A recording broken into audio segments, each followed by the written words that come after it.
வணக்கம் நேயர்களே, இன்னைக்கு நம்ம பார்க்க போகிறது வந்து சுண்டக்காய் புளிக்குழம்பு. இதை எப்படி பண்ணுறது அப்படின்னு பார்க்கலாம். இது ஆக்சுவலாக வந்து ஒரு கார்டன் ஃப்ரெஷ் சுண்டக்காய், அப்படி தோட்டத்தில் பறித்த சுண்டக்காய்.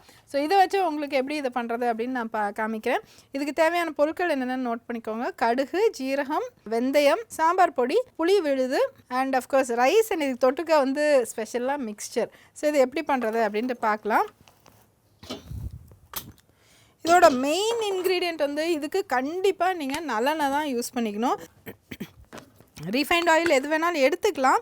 பட் ஆனால் இதுக்குன்னு ஒரு டேஸ்ட் ஒன்று இருக்குது. அதுக்கு வந்து அந்த நல்லெண்ணெய் வந்து ரொம்ப நல்லா இதுக்கு சுவை கொடுக்கும். ஸோ இதுக்கு ஸ்பெஷலாக வந்து நம்ம காடையோட ஜிஞ்சிலி ஆயில் எடுத்துருக்கோம். நம்ம நல்லா புளியை நல்லா ஊற வச்சு கசக்கி எடுத்து புளி கரைசல் எடுத்துக்கோங்க.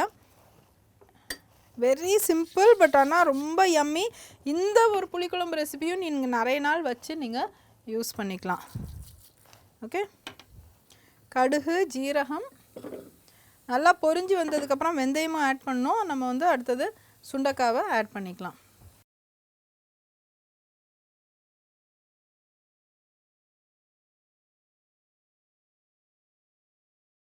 இது இப்போ நல்லா வெடிக்க ஆரம்பிச்சிச்சு. இப்போ நம்ம வெந்தயமும் தாராளமாக ஆட் பண்ணிடலாம். அதில்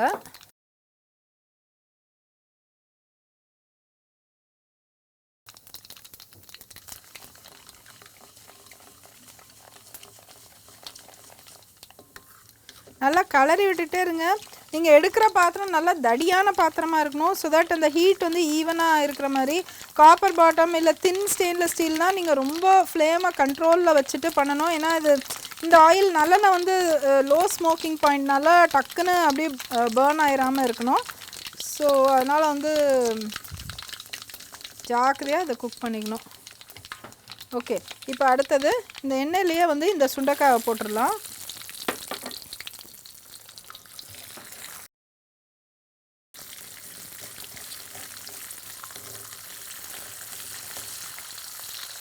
ஸோ இது நல்லா குக்காகி வந்துடும். அதுக்கப்புறம் வந்து பெருங்காயம். ஸோ இப்போ வந்து நெக்ஸ்ட் வந்து என்ன பண்ணணுன்னா, இந்த புளி தண்ணியை வந்து டக்குன்னு ஆட் பண்ணிடலாம் அதில். ஓகே, இப்போது இதில் வந்து 2 ட்ரிக் என்ன பண்ணியிருக்கோம் அப்படின்னாக்க வந்து இந்த சுண்டைக்காய் போட்டோடனே இந்த ஆயிலோட டெம்பரேச்சர் குறைஞ்சிருச்சு. ஓகே, பட் ஆனால் அந்த சுண்டைக்காவை ரொம்ப அந்த ஆயிலில் ரோஸ்ட் பண்ணினாக்கா சுண்டைக்காயோட ஸ்கின் வந்து டஃப் ஆயிரும். நம்ம சாப்பிடும்போது அந்தளவு என்ஜாயபிள் எக்ஸ்பீரியன்ஸாக இருக்காது. அந்த சுண்டைக்காயோட தோலி மட்டும் கொஞ்சம் குத்தும். ஓகே, அதனால வந்து அதுக்கப்புறம் புளி தண்ணியை இமீடியட்டாக ஆட் பண்ணிட்டோம்.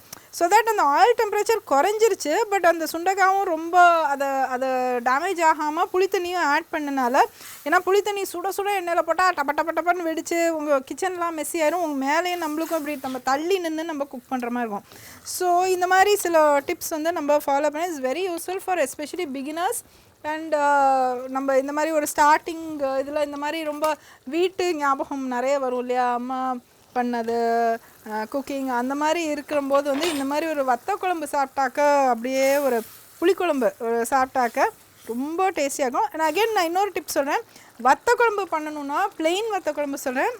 அதாவது சுண்டைக்காய் வத்தல், மணத்தங்காளி வத்தல் பண்ணாக்க எல்லாமே சேம் தான். இந்த ஃப்ரெஷ் காய்க்கு பதிலாக நீங்கள் வந்து அந்த எண்ணெயிலேயே வந்து அந்த வத்தலை நீங்கள் ஆட் பண்ணி லைட்டாக அப்படியே கொஞ்சம் அது ஒரு மாதிரி டோஸ்டி ஆன உடனே நீங்கள் பேலன்ஸ் இன்க்ரீடியன்ஸை ஆட் பண்ணிடலாம் நீங்கள். ஸோ இது சேம் திங் ஒன்லி. அண்ட் இதை மாதிரி புளிக்குழம்பு வந்து நீங்கள் கத்திரிக்காய் வச்சு பண்ணலாம், வெண்டைக்காய் வச்சு பண்ணலாம்.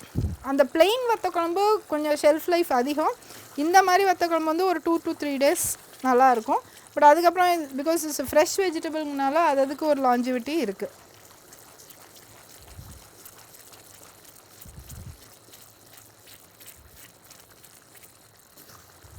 ஓகே, ஸோ இப்போ நம்ம அடுத்தது சாம்பார் பொடி.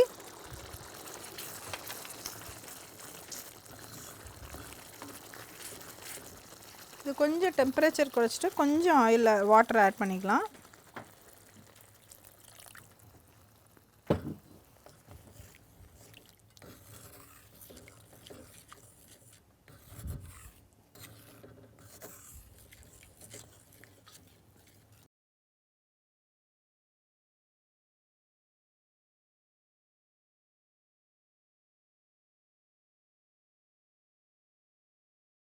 ஓகே, இப்போ வந்து இது க்ரீனாக இருக்குது, வெந்திருக்கான்னு பார்த்துடலாம். இது ரொம்ப நல்லாவே சூப்பராக வெந்திருக்குங்க. இதோ இதை பார்த்தீங்களா, நல்லாவே வெந்திருக்கு. அண்ட் இது வந்து அப்படியே கார்டன் ஃப்ரெஷ்ஷாக இருக்கனால உங்களுக்கு அந்த கலர் அப்படியே ரீட்டைன் பண்ணிகிட்ருக்கு.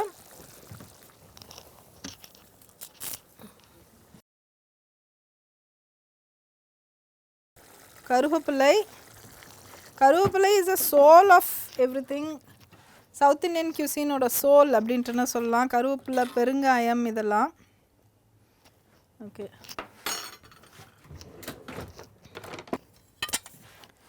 இப்போ இதை வந்து ஓகே இதில் சர்வ் பண்ணிடலாம். அதை எடுத்து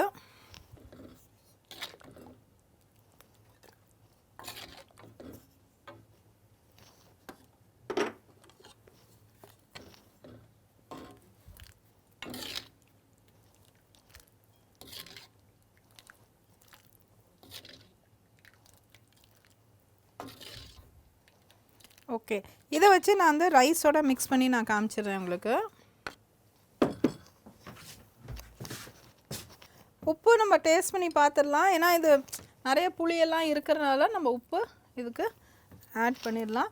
அதே மாதிரி ரைஸ் கலரும் போதுமே தேவைப்பட்டால் கொஞ்சமாக உப்பு அடிஷ்னலாக நம்ம போட்டுக்கலாம். ஸோ இப்போ வந்து இது பார்த்திங்கனாக்கா ஆவி பறக்க ரைஸ் இருக்குது. ஆவி பறக்கிற ரைஸோட இதை போட்டு சாப்பிட்டாக்க யாருக்கு தான் வேணாம் அப்படின்ட்டு இருக்கோம். ஓகே, ஸோ இந்த மாதிரி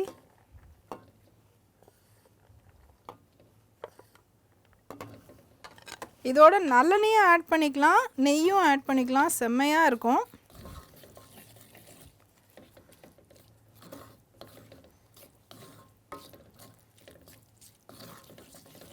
வத்தக்குழம்பு சாதம். ஓகே, புளிக்குழம்பு சாதம் வந்து ரொம்ப எல்லாருக்குமே ரொம்ப ஒரு ஃபேவரட்டாக இருக்கும் அது. ஓகே,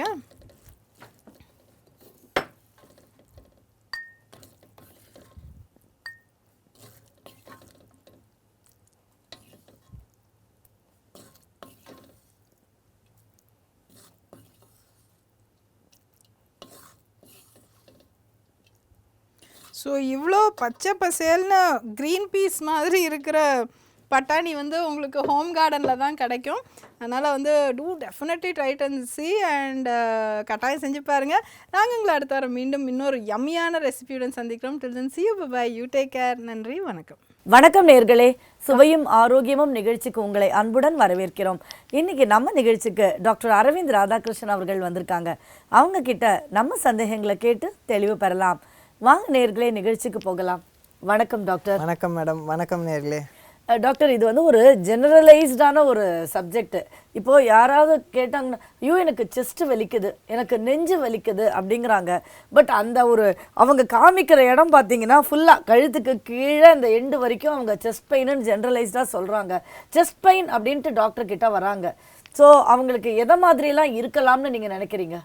சார், நீங்கள் என்னோடய சீரீஸ் ஆஃப் டாக்ஸ்லேயே நீங்கள் நோட் பண்ணியிருப்பீங்க. நான் நிறைய தரம் வந்து டாக்டர்ஸ் எழுதுறது நீங்கள் பேஷண்ட் அவேராக இருக்கணும், நீங்கள் வந்து தேவையா இல்லையான்னு கேட்கணும்னு நான் நிறைய தரம் நான் சொல்லுவேன். பட் ஆனால் இது ஒரு டாபிக் என்னென்னா, இந்த டாப்பிக்கில் எப்போதுமே வந்து ஹார்ட் இஷ்யூ இல்லையான்னு யோசிக்கிறதுல பேஷண்ட்டும் கரெக்டாக இருக்கணும், டாக்டரும் கரெக்டாக இருக்கணும். ஸோ ஒரு எக்ஸ்ட்ரா டெஸ்ட் எடுத்தாலும் பரவாயில்லன்னு நான் சொல்லுவேன் இதில். ஏன்னா ஒரு அல்சரோ இல்லை கேஸ்ட்ரைட்டிஸ் மிஸ் ஆனால் கூட பரவாயில்ல, ஆனால் ஒரு ஹார்ட் அட்டாக் மிஸ் ஆகக்கூடாது. அதுதான் ரொம்ப இம்பார்ட்டண்ட்டான விஷயம். ஸோ எப்போதுமே ஓபியில் வந்து நெஞ்சு வலின்னு சொல்லி வந்துட்டாங்கனாலே, இல்லை வயிறு வலின்னு சொன்னாலும் சரி, இல்லை ஷோல்டர் பெயின்னு சொன்னாலும் சரி, இல்லை ஜா வலிக்குதுன்னு சொன்னாலும் சரி, நான் வந்து எங்கெல்லாம் இந்த செஸ்ட் பெயின், ஹார்ட் அட்டாக்கோட பெயின் எங்கெல்லாம் பரவ சான்ஸ் இருக்கோ அங்கே எங்கெல்லாம் அவங்க சொன்னாங்களோ நான் வந்து ஒரு இசிஜியை கேட்டுறது. இசிஜியில் கொஞ்சம் கூட மாற்றம் இருந்துச்சுன்னா சில பிளட் டெஸ்ட் கேட்பேன், அதில் ஹார்ட் அட்டாக் இருக்கா இல்லையான்னு நம்ம சொல்லுவோம். இதுதான் மெயினான விஷயம். நிறைய தடவை நான் என்ன நோட் பண்ணியிருக்கேன்னா, இசிஜி எடுங்கன்னு சொன்ன உடனே அவங்க என்ன எனக்கு நெஞ்சு வலியே இல்லைன்றவாங்க, வயிறு வலின்றவாங்க. இது வந்து பேஷண்ட்க்கு நான் என்ன ஒரு அட்வைஸ் பண்ணுவேன்னா, இசிஜி எடுத்தாலே ஹார்ட் அட்டாக்னு அர்த்தம் கிடையாது. நிறைய தடவை இப்போ நாங்கள் 100 இசிஜி எடுக்கிறோன்னா 5 தான் ஹார்ட் அட்டாக் வரும், 95 நார்மல்னு தான் வரும். நாங்கள் அவசரத்தில் இசிஜின்னு கேட்போம், பார்த்துட்டு நார்மல்னு சொல்லியே கொடுத்துருவோம் நாங்கள் திருப்பி. ஸோ நீங்கள் இசிஜி எக்ஸ்ட்ரா ஒன்று எடுக்கிறதோ இல்லை இந்த blood test to find out heart attack இருக்கா இல்லையான்னு எக்ஸ்ட்ரா ஒன்று எடுக்கிறதுல தப்பே கிடையாது. ஏன்னா அது இல்லைன்னு ப்ரூவ் பண்ணுறது தான் சந்தோஷம் உங்களுக்கும் சரி எங்களுக்கும் சரி. ஏன்னா அது இருக்குதுன்னு சொன்னால் எங்களுக்கும் தலைவலி உங்களுக்கும் தலைவலி. இதுதான் முதல் விஷயம் செஸ்ட் பெயின்னு வந்துட்டாலே. இல்லை அது வந்து நீங்கள் சொல்கிற மாதிரி ஹார்ட் அட்டாக் வந்தால் தான் உயிருக்கு ஆபத்து. முதல்ல நீங்கள் உயிரை காப்பாற்றுறதுக்கான டெஸ்ட் ரூல் அவுட் பண்ணுறீங்க ஹார்ட் அட்டாக் இல்லைங்க. ஆமாம், இன்ஃபேக்ட் ஒரு ரொம்பவே ஒரு இந்த ரியல் லைஃப் ஸ்டோரி இது. என்னோட ஒரு ஃப்ரெண்ட் டாக்டருக்கு நடந்துச்சு. என்னென்னா அவர் வந்து ஒரு பேஷண்ட்க்கு வந்து செஸ்ட் பெயின்னு சொல்லி வந்தார். ஆனால் அவர் என்னென்னா நெஞ்சு வலி ஆரம்பிச்சிச்சு, ஆனால் இப்போ முதுகு தான் வலிக்குதுன்னு சொன்னார். அவர் இசிஜின்னு எழுதி கொடுத்து அவர் ரூம்லேருந்து வெளியில் போகிறதுக்குள்ளே மயக்கம் போட்டு கீழே விழுந்துட்டு அங்கேயே வந்து அவரை காப்பாற்ற முடியல எங்களால். ஸோ இதனால் செஸ்ட் பெயின்னு வந்துட்டாலே டாக்டர்ஸும் சரி பேஷண்ட்டும் சரி ஒரு இசிஜியோ இல்லைனா ஒரு பிளட் டெஸ்ட் எடுக்கிறதுலேருந்து பயப்படவே கூடாது. இது எக்ஸ்ட்ரா டெஸ்ட்டுன்னு நினச்சிருவாங்களோன்னு டாக்டரும் பயப்படக்கூடாது. அதுதான் என் ஜூனியர் டாக்டர்ஸ் எப்போதும் சொன்னேன். பேஷண்ட்டுமே வந்து நெஞ்சு வலின்னு சொல்லிட்டோம் 3 டெஸ்ட் எழுதி கொடுத்துட்டாருன்னு நினைக்கக்கூடாது. ஏன்னா மெயின் வந்து லைஃப் தான். அந்த லைஃப் முதல்ல நார்மலாக இருக்கான்னு நாங்கள் பார்ப்போம். இதுக்கப்புறம் தான் நீங்கள் சொன்ன மற்ற காசஸ் என்னென்னா நம்ம இது வந்து நம்ம வந்து தோல்னால் ஒரு வலி இருக்கலாம், தோலில் ஒரு பிளிஸ்டர் இருந்தால் வலி இருக்கலாம், அல்சர் புண்ணு இருந்தால் வலி இருக்கலாம், கேஸ்ட்ரைட்டிஸ் இருந்தால் வலி இருக்கலாம், சாதாரணமாக சும்மா நம்ம திடீர்னு கொஞ்சம் வந்து ஸ்பைஸியாக சாப்பாடு சாப்பிட்டாலுமே இதே மாதிரி வலி இருக்கலாம். அதே மாதிரி ரத்த குழாயில் ஏதாச்சும் கொஞ்சம் மாற்றங்கள் இருந்தாலுமே வலி இருக்கலாம், பிபி சடனாக ஏறினா வலி இருக்கலாம், ஸ்ட்ரெஸ் ஆனால் கூட இதே மாதிரி வலி இருக்கலாம். இன்னொன்னா நுரையீரலோட ஒரு கவரிங் இருக்குது ப்ளூரான்னு சொல்லி, அதில் ஏதாச்சும் இன்ஃபெக்ஷன் வந்தாலுமே இந்த மாதிரி வலி இருக்கலாம். இந்த நெஞ்சு வலின்னு சொல்லி இது வந்து நாங்களே எக்ஸாமில் நிறைய தரம் கேட்போம் டாக்டர்ஸ் கிட்டே. ஏன்னா நிறைய காரணங்கள் இருக்குது இந்த நெஞ்சு வலிக்கானது. பட் பேஷண்ட்டுக்கு தெரியணுங்கிறது என்னென்னா ஹார்ட் அட்டாக்கோட வலி எங்கே வேணாலும் வரலாம். இந்த சென்ஸ் நெஞ்சில் வரலாம், நெஞ்சு அமுக்கிற மாதிரி இருக்கலாம், வயர்கிட்ட வரலாம், நம்ம லெஃப்ட் சைட் ஷோல்டர்கிட்ட வரலாம், இது விரல்களில் வரலாம், அதே மாதிரி ஜாலியும் வரலாம். ஸோ ஹார்ட் அட்டாக் வலி எப்படி வேணாலும் ப்ரெசென்ட் ஆகலாங்கும்போது டாக்டர் எப்போதுமே சேஃப்டிக்கு கொஞ்சம் எக்ஸ்ட்ராவாக தான் கேட்பாங்க. அது வந்து எக்ஸ்ட்ரான்னு நான் சொல்ல மாட்டேன், தேவைன்னு நான் சொல்லுவேன். இல்லை நிறைய பேர் பொதுவாக சொல்லுவாங்க உனக்கு லெஃப்ட் சைடு வலிக்குதா அப்படின்னா தான் ஹார்ட் அட்டாக், ரைட் சைடா இல்லை. அதுவுமே ஒரு பொய்யான ஒரு விஷயம். ஏன்னா ரைட் சைடும் வலிக்கலாம். ஏன்னா பேசிக் ஐடியா என்னன்னாங்க, நம்ம தோல் இருக்குல்ல, தோலில் வந்து நரம்பு வந்து நிறைய இருக்குது. ஸோ ஒரு லைட்டான ஒரு கட்டு விழுந்தாலோ நல்லா வலி தெரியும், எங்கே வலிக்குதுன்னு ஒரே ஒரு கரெக்டான ஒரு இடம் சொல்ல முடியும். ஹார்ட்டுக்கு வயருக்கு அதே மாதிரி நுரையீரலோட கவரிங்க்கெலாம் என்னென்னா அந்தளவுக்கு பெயின் சென்சேஷன் இருக்குது. பட் ஆனால் அவ்வளோ பின் பாயிண்ட் பண்ணி சொல்கிற மாதிரி இல்லை. அதனால தான் மூளைக்கு வந்து அதுலேருந்து ஒரு வலியோட உணர்ச்சி போகும்போது மூளைக்கு கரெக்டாக சொல்ல முடியாது இந்த நெஞ்சு தான் வலிக்குது ஆர்எல்ஸ் ஹார்ட் தான் வலிக்குதுன்னு சொல்ல முடியாது. அதனால அது எங்கேயோ ஒரு இடம் வலி இருக்கிற மாதிரி காட்டும். ஸோ நம்ம வந்து எப்படி வேணாலும் அந்த வலி ப்ரெசென்ட் ஆகலாம். நீங்கள் வந்து ரைட் சைடு தான் வலிக்குது அதனால் எனக்கு ஹார்ட் அட்டாக்கே இல்லைன்னு நீங்கள் நினச்சிட வேணாம். அந்த ப்ரிகார்டியம் ப்ளஸ் செஸ்ட் ஏரியான்னு நாங்கள் சொல்லுவோம். அந்த ஏரியாவில் உங்களுக்கு எங்கெல்லாம் வலி இருக்கோ டெஃபினட்டாக போய் டெஸ்ட் எடுத்துக்கிறதுலாம் இல்லை, நீங்கள் பயப்படவே கூடாது. எஸ் டெஃபினட்டாக அது நம்ம முதல்லையே போயிட்டோம் அப்படின்னு சொன்னால் யூ கேன் சேவ். இப்போ நீங்கள் சொன்ன மாதிரி ஒருத்தர் மயக்கம் போட்டு விழுந்தார் அப்படி இல்லாமல் you can save the patient. இப்போ கரண்ட்டான மெடிசனில் என்னன்னாங்க ரிக்கவரி ஃபுல்லாக வரதுக்கு தான் ட்ரை பண்ணுறாங்க. நீங்கள் வந்து இந்த கோல்டன் ஹவர்னு எல்லாருக்குமே இப்போ தெரியும். இப்போ நான் ஏன் அதை சொல்ல விரும்பல கோல்டன் ஹவர்னால் நெக்ஸ்ட் வீக் கூட அந்த கோல்டன் ஹவர் மாற்றலாம். கண்டினியூஸாக ரிசர்ச் போதும் அந்த டைமை எவ்வளோ தான் பெருசுப்படுத்த முடியும்னு. ஆரம்பம் 2.5 hours ஆச்சு, இப்போ வந்து 3.5 hours கூட போகலாமான்னு டிபேட் பண்ணிட்டு இருக்காங்க. அந்த மாதிரி நம்ம அந்த கோல்டன் ஹவருக்குள்ளே வரணுங்கிறது தான் முக்கியம். அந்த கோல்டன் ஹவருக்குள்ளே வந்தீங்கன்னா கம்ப்ளீட்டாக நாங்கள் ரிகவரி பண்ணி கொடுக்க முடியும். ஓகே டாக்டர், இப்போ நீங்கள் வந்து செஸ்ட்டுன்னு ஒரு பெரிய இதில் சொல்கிறீங்க, அதில் ஹார்ட் அட்டாக் அப்படி இல்லாமல் இப்போ நெஞ்சு எரிச்சல் அதெல்லாம் கூட அந்த செஸ்ட் பெயினில் ஒரு காரணம் இல்லையா? ஸோ இந்த நெஞ்சு கடியில் தட் இஸ் நம்ம தோல்லேருந்து கீழே போனால் என்னெல்லாம் இருக்குதுன்னு நீங்கள் பார்த்தீங்கன்னா ஃபஸ்ட்டு தோல் இருக்குது, அதுக்கு அடியில் வந்து கொஞ்சம் ஃபேட் டிஷ்யூ இருக்குது, அப்புறம் போன் அண்ட் ஜாயிண்ட்டு நம்ம ரிப்கேஜ் ஜாயிண்ட் இருக்குது, அதுக்கப்புறம் ஹார்ட் இருக்குது, ரத்த குழாய் இருக்குது, அதே மாதிரி சாப்பாடுக்கான குழாய் ஈசோஃபேகஸ்னு சொல்லியிருக்கு, அப்புறம் ப்ளூரா இருக்குது. இதுலேருந்து எங்கேருந்து வேணாலும் வலி வரலாம். அதுக்காக இப்போ நெஞ்சு எரிச்சல் தான் இருக்குது ஹார்ட் அட்டாக் கிடையாதுன்னு சொல்லுங்கன்னு சொன்னால் என்னால் அது சொல்ல முடியாது. அதே நேரத்தில் நெஞ்சு அமுக்கிற மாதிரி தான் இருக்குது இது ஹார்ட் அட்டாக் இல்லை அசிடிட்டினால் தான் சொல்லுங்கனாலுமே கன்ஃபியூஷன் இருக்கும் டாக்டருக்கு. ஸோ பேசிக் ஐடியா திருப்பி நான் என்ன சொல்கிறேன்னா ஒரு எக்ஸ்ட்ரா ஒரு இசிஜி கேட்டாங்க டாக்டர், இல்லை எக்ஸ்ட்ரா ஒரு பிளட் டெஸ்ட் கேட்டாங்க ஹார்ட் அட்டாக் இல்லைன்னு சொல்கிறதுக்குன்னா வரி பண்ணாதீங்க, அது உங்கள் சேஃப்டிக்காக தான் சொல்கிறாங்க. இந்த நெஞ்சு வலி ஒரு பேசிக் அண்டர்ஸ்டாண்டிங் என்ன நாங்கள் சொல்லுவோம்னா எப்படிப்பட்ட வலியோ அதுக்கான ஒரு காரணம் இருக்குன்னு சொல்லுவோம். பட் இது நான் சொல்கிறதுக்கு முன்னாடி நான் நேர்களுக்கு சொல்ல விரும்புகிறேன் தட் இதனால இதுதான் வலின்னு நீங்கள் நினச்சிக்காதீங்க. யூஸ்வலாக என்னென்னா நெஞ்சு அமுக்கிற மாதிரியோ இல்லை யாராச்சும் ஏறி நிற்கிற மாதிரி இருந்துச்சு ஒரு இடத்துல விரலை வச்சு காட்ட முடியலன்னா ஜென்ரலாக ஹார்ட் சம்மந்தப்பட்ட வலின்னு நாங்கள் சொல்லுவோம். அப்படி இருக்கனாலே நீங்கள் வந்து வேறு எதுவுமே யோசிக்காமல் உடனே டாக்டர்கிட்ட போகிறது தான் கரெக்டு. அதே நேரத்தில் சாப்பாடுக்கு அப்புறம் படுத்தாலோ ஒரு கழிச்சு படுத்தாலோ இந்த மாதிரி நெஞ்சில் ஒரு எரிச்சல் இருக்கிற மாதிரி இருக்குன்னா ஜென்ரலாக அது வந்து அசிடிட்டினாலன்னு நாங்கள் சொல்லுவோம். கர்டுன்னு இப்போ புதுசாக ஒரு டேர்ம் வந்திருக்கு, அசிடிட்டினாலன்னு பேசிக்காக புரிஞ்சுக்கோங்க. அதே மாதிரி செஸ்ட்டோட சைடில் ஒரு ஊசி குத்துற மாதிரி வலி இருமினாலோ இல்லை மூச்சு நல்லா உள்வாங்கி எடுத்தானா அது வந்து நுரையீரலோட கவரிங்னால வர வலின்னு நினச்சிக்கோங்க. அது வந்து இன்ஃபெக்ஷன் இருக்கலாம், இல்லை ஏதாச்சும் ஒரு இரிட்டேஷன்னால இருக்கலாம். ஸோ இது வந்து ப்ராட் அண்டர்ஸ்டாண்டிங். இது வந்து ஒரு அவேர்னஸ்க்காக நான் சொல்கிறேன் இல்லையா, இப்படி தான் வலி இருக்குது அதனால் இது நெஞ்சு வலி இல்லைன்னு மட்டும் நீங்கள் நினச்சிடாதீங்கிறது தான் ஒரே ஒரு இம்பார்ட்டண்ட்டான விஷயம் நான் இங்கே சொல்ல விரும்புகிறேன். எஸ், அதாவது நீங்கள் சொல்கிறது ப்ராட் ஸ்பெக்ட்ரம், இந்த செஸ்ட் பெயின் அப்படிங்கிறது அந்த மாதிரி வலி வந்தால் ஃபஸ்ட்டு ஒரு பேஷண்ட் வந்து தனக்கு ஹார்ட் ப்ராப்ளம் இல்லைங்கிறத தான் ஃபஸ்ட்டு ரூல் அவுட் பண்ணணும். டெஃபினட்டாக இதில் ஏன் இந்த டாப்பிக்கை நம்ம பேசணும்னு நாங்கள் நினச்சிருக்கோன்னா, இதுவுமே வந்து ஒரு அவேர்னஸ் ஜென்ரேட்டிங் டாபிக். இந்த அவேர்னஸ் இருந்துச்சுன்னா அவங்க உடனடியாக வந்தாங்கன்னா எங்களால் இம்ப்ரூவ் பண்ணி கொடுக்க முடியும். இல்லை இந்த மாதிரி நெஞ்சு வலி இருக்குது சரியாயிரும்னு நினச்சிக்கிட்டே விட்டு ஒரு 6 மணி நேரம் கழிச்சு இல்லை ஒரு நாள் கழிச்சு வந்தாங்கன்னா லைஃப்பை காப்பாற்றி கொடுக்கலாம். ஆனால் அந்த ஹார்ட் எந்த பகுதி போச்சோ அந்த பகுதி திருப்பி ரிகவர் பண்ண முடியாது. அடுத்த ஸ்டேஜ் ஹார்ட் ஃபெயிலியர்னு ஒரு ஸ்டேஜுக்கு போயிடும். ரெண்டாவது என்னென்னா, இந்த மாதிரி ஒரு பார்ட் ஆஃப் த ஹார்ட் மட்டும் ரிகவர் ஆகாமல் அது வந்து டெட் டிஷ்யூவாக இருக்குன்னா அரித்மியாஸ்னு சொல்லி ஹார்ட் பீட் வந்து நார்மலாக இல்லாமல் சீராக துடிக்காமல் வேறு மாதிரி துடிக்கிறதுக்கான சான்சஸும் இருக்குது. அந்த மாதிரிலாம் ஆச்சுன்னா உங்கள் லைஃப் வந்து ஒரு கேம் ஆயிரும். தட் இஸ் எப்போ அந்த லைஃப் நிற்க போகுதுங்கிறது யாருக்குமே தெரியாது. அதனால தான் இந்த அவேர்னஸ் ஜென்ரேட்டிங்காக இந்த வீடியோ நாங்கள் சொல்லியிருக்கோம். 99% நேயர்களுக்கு இந்த மாதிரி தொந்தரவு வரக்கூடாதுன்னு நாங்களும் விஷ் பண்ணுறோம். ஆனால் அந்த மாதிரி தொந்தரவு இருக்கிற மாதிரி இருந்துச்சுன்னா தயவு செஞ்சு உடனடியாக டாக்டரை போய் பார்க்கணும் தான் எங்களோட வேண்டுகோள். டாக்டர், இப்போது செஸ்ட் பெயின் வந்ததுன்னா நாங்கள் டாக்டர் கிட்ட போகிறோம், நாங்கள் எங்களுக்கு வந்து ஹார்ட் ப்ராப்ளம் இல்லைன்னு சொல்லிட்டு நாங்கள் ரூல் அவுட் பண்ணிக்கலாங்கிறீங்க. பட் இன்னொன்று சொல்கிறாங்க, அது மித்தா என்னன்னு தெரியல, சிவியர் சுகர் பேஷண்ட்ஸ் டயபெட்டிஸ் இருக்கிறவங்களுக்கு அந்த ஹார்ட் பெயின் தெரியாதுன்னு ஃபீல் சொல்கிறாங்க. அது நிஜமா?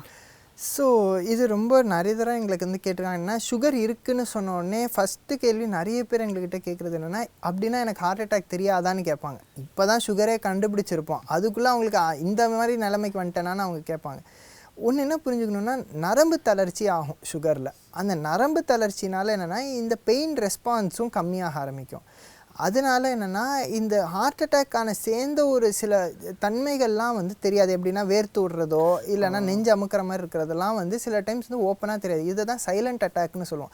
இது எல்லா டயபெட்டிஸ் பேஷண்ட்க்கு வருமானா இல்லை. நீங்கள் சுகர் நல்லா கண்ட்ரோல் பண்ணி வச்சுருக்கீங்க, உங்களுக்கு நரம்பு தளர்ச்சியோட மற்ற சைடு எஃபெக்ட் எதுவும் இல்லை, அடிக்கடி மயக்கம் வராமல் இருக்குன்னா உங்களுக்கு பொதுவாக தெரிஞ்சிடும். ஆனால் இதோட பேசிக் அண்டர்ஸ்டாண்டிங் என்னென்னா, இப்படியும் ஒரு விஷயம் இருக்குதுன்னு புரிஞ்சுக்கோங்க. ஸோ தட் சடனாக நீங்கள் வந்து நடக்கும்போது மூச்சு வாங்குது, இல்லை உங்களுக்கு வந்து டயர்டாயிருது, ரொம்ப தூங்கி வலிகிறீங்கன்னா நீங்கள் வந்து இதாக இருக்குமான்னு நீங்கள் ஒரு டெஸ்ட் பண்ணிக்கிறதுல தப்பு கிடையாது. பட் பொதுவாகவே சுகர் பேஷண்ட்ஸுக்கு நாங்கள் டாக்டர்ஸாக என்ன எவ்ரி இயர் வந்து ஒரு இசிஜி நாங்கள் எடுத்துருவோம், ஏதாச்சும் சேஞ்சஸ் இருக்கான்னு பார்க்குறதுக்காக. ஸோ ரொம்ப வரி பண்ணாதீங்க. டயபெட்டிஸ் இருக்குன்னா இந்த மாதிரி ஒரு விஷயம் இருக்குன்னு மட்டும் தெரிஞ்சுக்கோங்க, வெளியே இதுதான் எனக்கு இருக்குன்னு நீங்கள் நினச்சிக்காதீங்க. ஓகே, ரொம்ப அற்புதமாக சொன்னீங்க. நன்றி டாக்டர். தேங்க்யூ.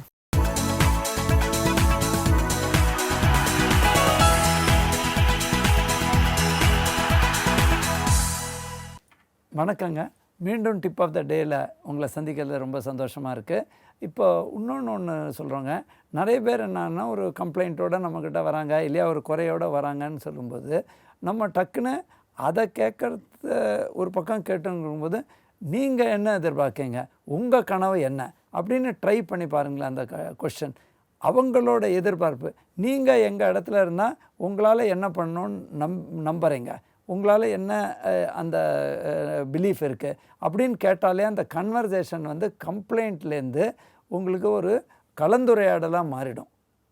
குறையிலேருந்து ஒருத்தருக்கு பேச்சுவார்த்தையாக அதுக்கப்புறம் என்ன ஆகும்னா, நம்மளால் அவங்க சைட் ஆஃப் த ஸ்டோரியும் திங்க் பண்ணிவிட்டு அவங்களோட சேர்ந்து ஏதாவது நம்ம அதுக்கு ஒரு தீர்வு காணுறதுக்கான வழிவகை இருக்குது. இது வந்து நான் ஏதோ அரசாங்க சார்பில் இருக்கக்கூடிய பணிக்காக சொல்ல, எங்கே இப்போ நீங்கள் பார்த்தீங்கன்னாக்கா அரசு சாரா நிறுவனமோ இல்லையா தனியார் நிறுவனமோ தொண்டு நிறுவனமோ எல்லாத்துலேயுமே பணிகள் இருக்கும் பொழுது, குறைகள் இருக்கும் பொழுது மக்கள் முறையிடுவாங்க. அதற்கு வந்து அவர்களோட எதிர்பார்ப்பை நம்ம முன்னாடி முக்கியத்துவம் கொடுத்தோம்னா டெஃபினட்டாக அந்த கன்வர்சேஷன் மாறும். இதை நீங்கள் ஒரு குழந்தைகிட்ட கூட ட்ரை பண்ணலாம். ஏன் யாருக்குமே உங்களுக்கு தெரியாதவரே யாராவது வந்தால் ஸ்ட்ரேஞ்சர்கிட்ட கூட ட்ரை பண்ணி பாருங்கள். கம்ப்ளீட்டாக அந்த கன்வர்சேஷன் வந்து டிஃப்ரெண்ட்டாக மாறி ஒரு ரொம்ப 2 பேருக்குமே பயனுள்ள ஒரு கலந்துரையாடலாக மாறுங்கிற நம்பிக்கை இருக்குது. இதுதான் இந்த வாரத்தோட என்னோட டிப் ஆஃப் த டே. நன்றி, வணக்கம். என்ன நேயர்களே, நிகழ்ச்சி மிகவும் பயனுள்ளதாக இருந்தது இல்லையா? மீண்டும் அடுத்த வாரம் சந்திப்போம். நன்றி, வணக்கம்.